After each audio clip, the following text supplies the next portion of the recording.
بسم الله الرحمن الرحيم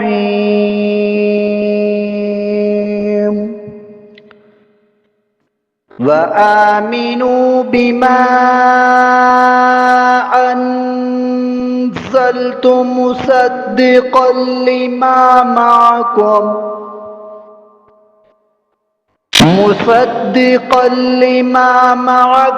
فلا تكونوا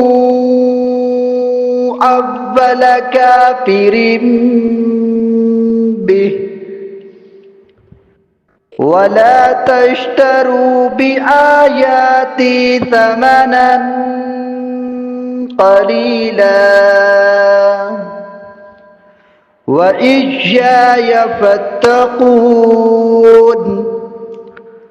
ولا تلبسوا الحق بالباطل وتكتموا الحق وأنتم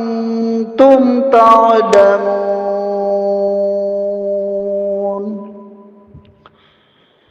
وأقيموا الصلاة وآتوا الزكاة واركعوا مع الراكعين أتأمرون الناس بالبر وتنسون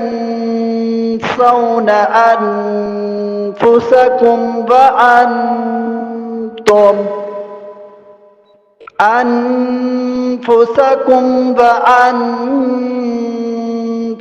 تتلون الكتاب أفلا تعقلون واستعينوا بالصبر والصلاة وإنها لكبيرة إلا على الخاسرين.